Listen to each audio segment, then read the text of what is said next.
Hi students, welcome to Infinite Academy class.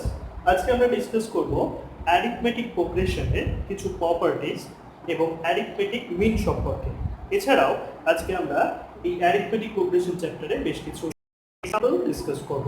তোমরা আশা করি arithmetic প্রোগ্রেশনের যে পার্ট 1 ভিডিওটা আমরা এই চ্যানেলে আপলোড করেছিলাম সেটা সবাই দেখেছো এবং বুঝতে পেরেছো। যদি না দেখে থাকো তাহলে উপরের আই বাটনটি ক্লিক করে সেই ভিডিওটি দেখে নিতে পারো। আমরা সেই ভিডিওতে ডিসকাস করেছিলাম অ্যারিথমেটিক প্রোগ্রেশন জিনিসটা কি এবং তার জেনারেল টার্ম এবং nth টার্ম অবধি সামেশন। তো সেখান থেকে আমরা দেখেছিলাম কোনো একটা অ্যারিথমেটিক প্রোগ্রেশনের যদি ফার্স্ট টার্ম a হয় and common difference যদি d হয় তাহলে অ্যারিথমেটিক প্রোগ্রেশনটা দেখতে এরকম হয়। that is a plus d a plus 2d and so on. তো এইটা ছিল আমাদের কাছে অ্যারিথমেটিক প্রোগ্রেশন বা এটি। আজকে আমরা এর কিছু প্রপার্টি ডিসকাস করব। প্রপার্টি নাম্বার 1, প্রপার্টি নাম্বার 1 বা ধর্ম 1 কি বলছে? বলছে যে কোনো একটা অ্যারিথমেটিক প্রোগ্রেশন বা সমান্তর প্রগতি প্রত্যেকটা পদের সাথে প্রত্যেকটা টার্মের সাথে আমি যদি একটা real number same real number add করি তাহলে নতুন যে প্রগতিটা তৈরি হয় সেটাও একটা সমান্তর প্রগতি হয়। ব্যাপারটা কি রকম না, এই সমান্তর প্রগতির একটা জেনারেল এপি।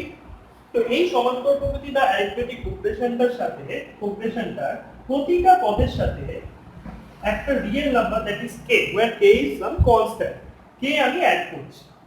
তাহলে এটা হয়ে যাবে a plus k, এটা হয়ে যাবে a plus d plus k, এটা হয়ে যাবে a plus 2d plus k, তারপরটা হবে a plus 3d plus k and so on। তো এটা একটা নতুন প্রগতি তৈরি হলো।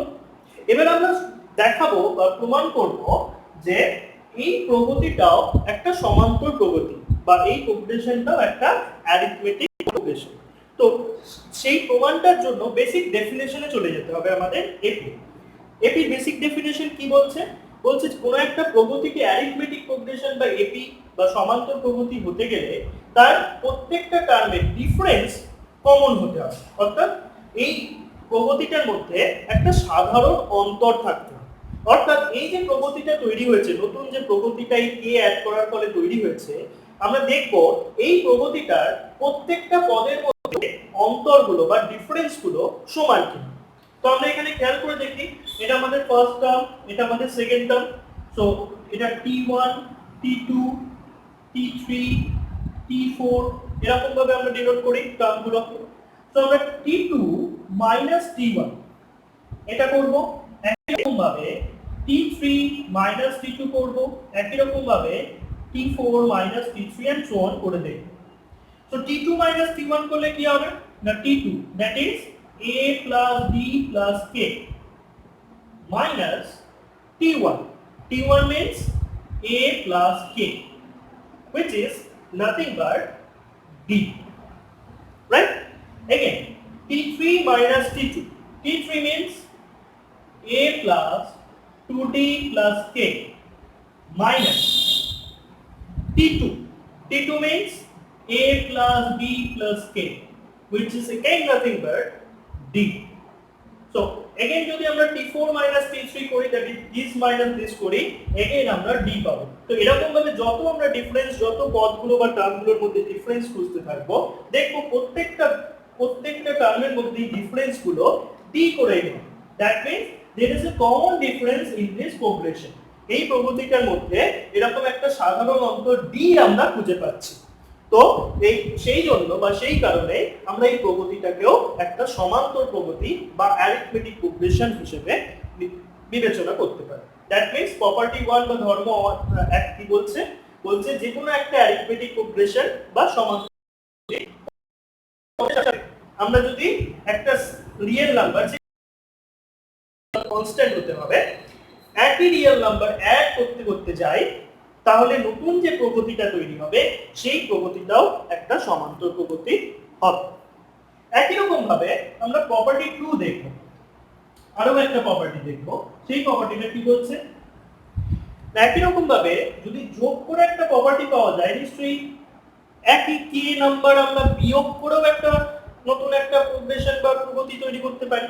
তো সেই জিনিসটা কিরকম, আমি একই ভাবে যেমন ভাবে যোগ করেছিলাম একটা রিয়েল নাম্বার বা কনস্ট্যান্ট বিয়োগ করছি প্রত্যেকটা term, that is second term থেকে যদি বিয়োগ করে এটা দাঁড়াবে, থার্ড টার্ম থেকে বিয়োগ করে দিই তাহলে এটা দাঁড়াবে, এইভাবে প্রত্যেকটা টার্ম থেকে আমি কেটাকে সাবট্রাক্ট করে দেব।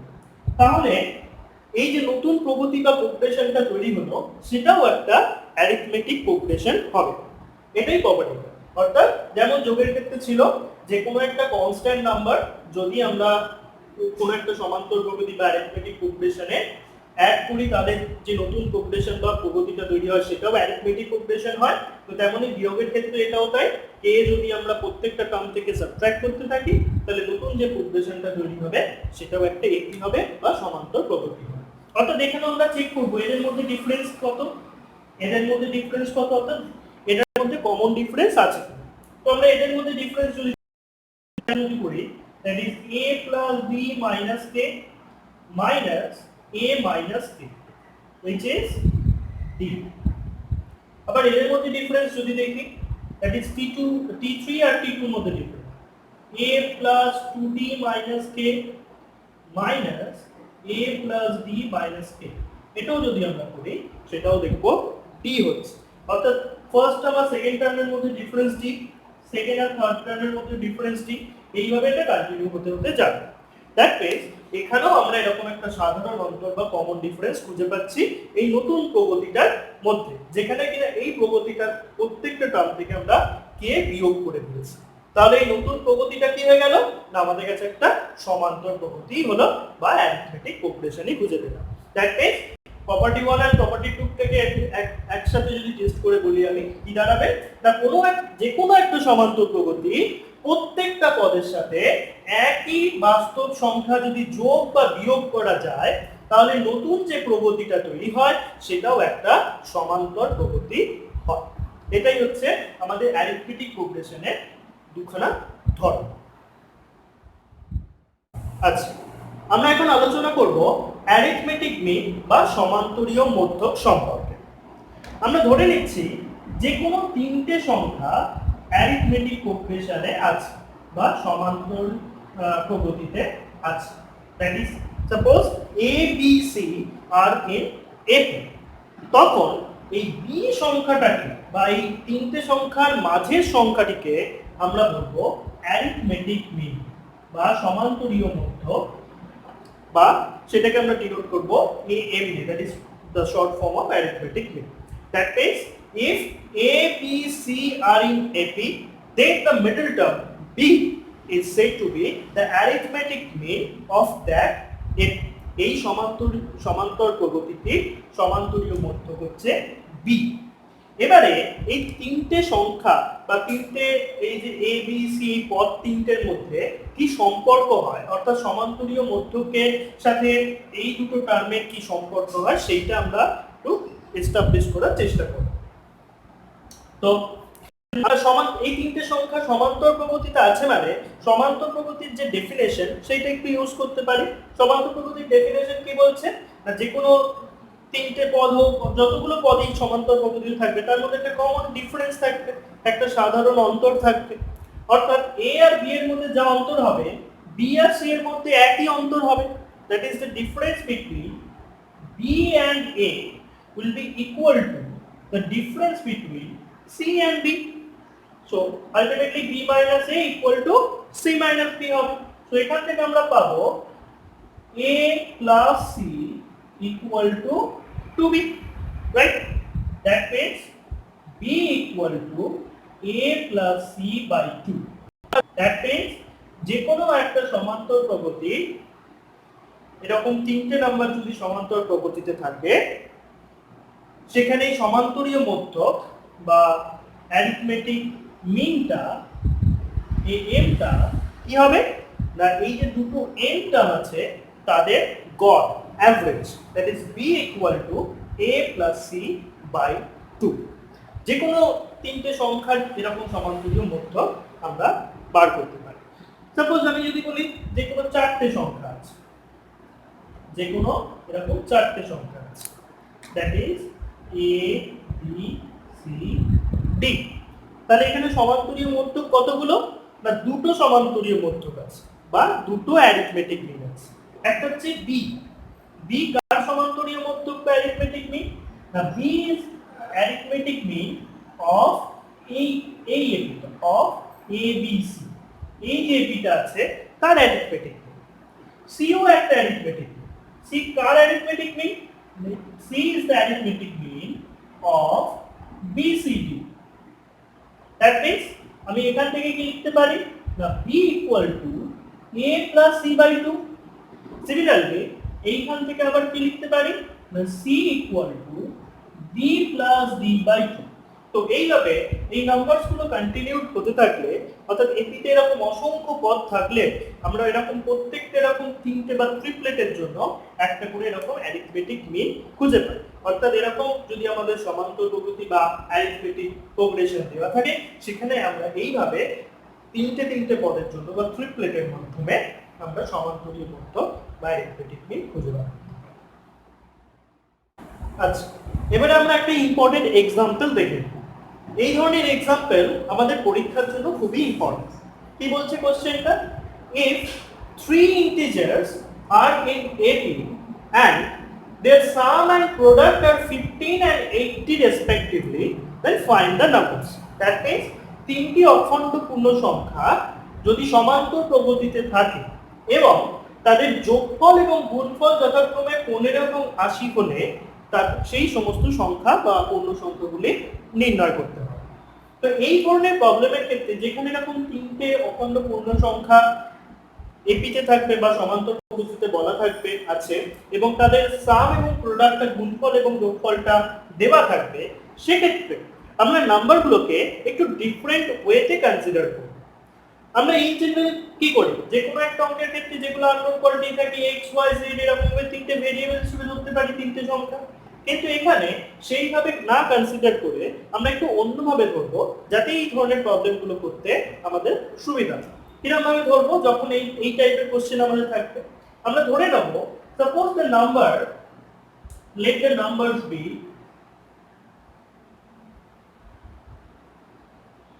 a minus d,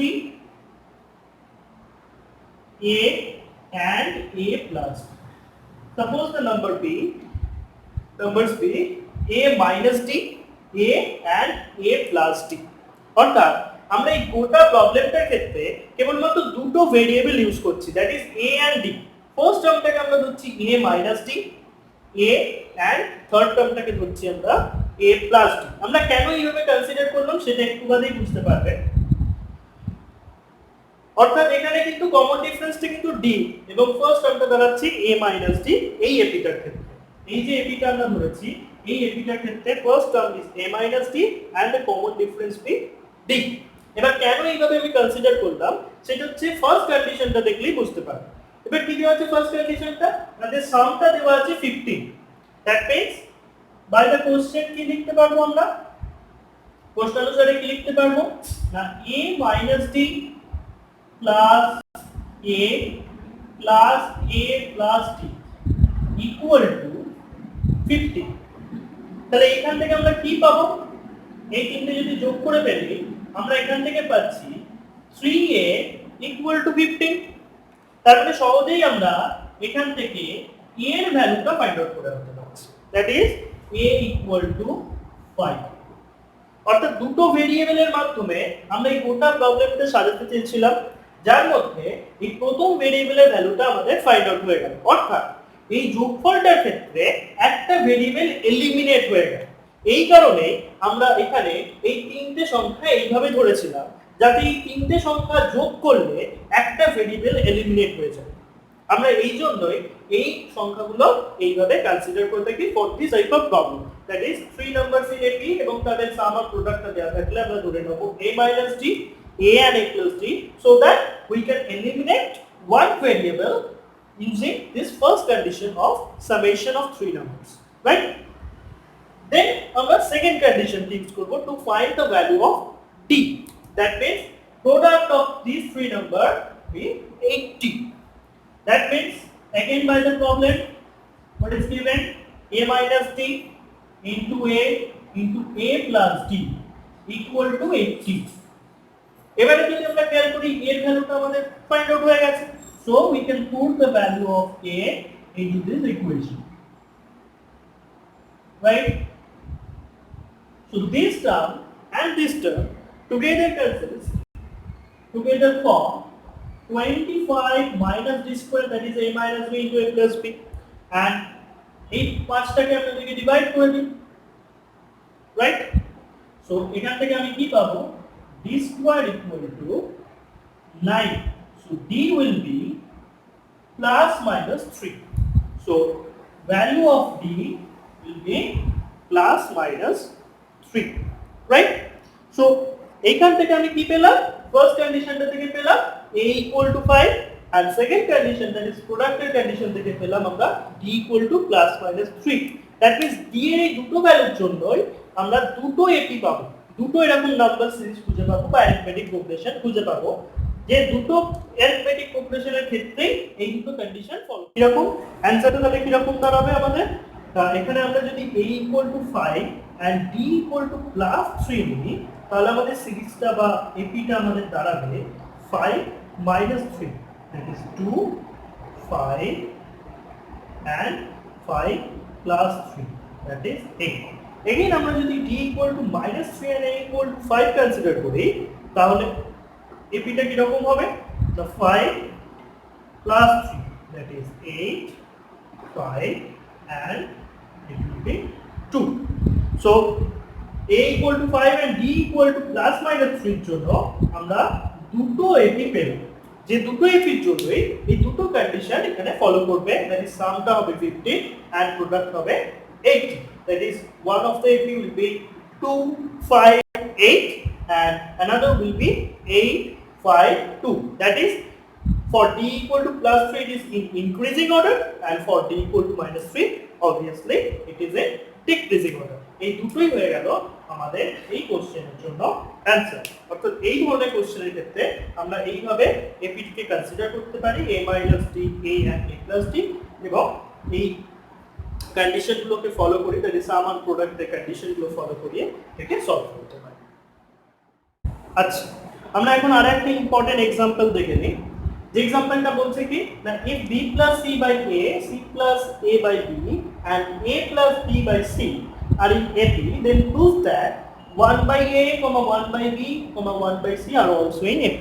এরা এই তিনটি সংখ্যা যদি সমান্তর প্রগতিতে থাকে, তাহলে আমাদের প্রমাণ করতে হবে যে 1 by A, 1 by B, 1 by C ও সমান্তর প্রগতিতে থাকবে, provided A plus B plus C is not equal to 0. এই কন্ডিশনটা আমাদের দেওয়া আছে। তো এই প্রবলেমটা করার আগে আমরা আরো দুটো প্রপার্টি শিখে নেব। কি প্রপার্টি? যেমন প্রথম প্রপার্টি আর দ্বিতীয় প্রপার্টিতে বলেছি যে কোনো একটা এপির প্রত্যেকটা টার্মকে বা প্রত্যেকটা পদকে আমরা যদি একই সংখ্যা দিয়ে যোগ বা বিয়োগ করতে করতে যাই, তাহলে নতুন যে প্রগতিটা তৈরি হয় সেই প্রগতিটাও একটা সমান্তর প্রগতি হয়। তো প্রপার্টি 3 এন্ড প্রপার্টি 4 একই টাইপের জিনিস বলছে। কি বলছে? প্রপার্টি 3 বলছে কোনো একটা সমান্তর প্রগতিকে যদি আমরা একই সংখ্যা দিয়ে গুণ করি, that is a K a plus d into k, a plus 2b into k, এইভাবে যদি কনস্ট্যান্ট নাম্বার দিয়ে মাল্টিপ্লাই করি, তাহলে নতুন যে প্রগতিটা তৈরি হলো সেই প্রগতিটাও আরেকটা সমান্তর প্রগতি হবে। এটা আমরা ওই প্রপার্টি 1 এন্ড প্রপার্টি 2 এর মধ্যে চেক করে দেখতে পারি যে কমন ডিফারেন্স আসছে কিনা। আর প্রপার্টি 4 কি বলছে? প্রপার্টি 4 বলছে যে কোনো একটা সমান্তর প্রগতি বা এপির প্রত্যেকটা পদকে একই সংখ্যা দিয়ে যদি আমরা ডিভাইড করতে থাকি, তাহলে নতুন যে প্রগতিটা তৈরি হবে সেটাও একটা সমান্তর প্রগতি হবে। অর্থাৎ এরকম টাইপের গুণ বা ভাগের ক্ষেত্রে আমাদের যে নতুন প্রগতিগুলো তৈরি হচ্ছে সেগুলো একটা করে এপি বা সমান্তর প্রগতি তৈরি হবে। তো এই প্রপার্টিগুলো কাজে লাগিয়ে আমরা এখানে এই প্রবলেমটা সলভ করার চেষ্টা করব। তো এখানে কি দেওয়া আছে না, দেওয়া আছে b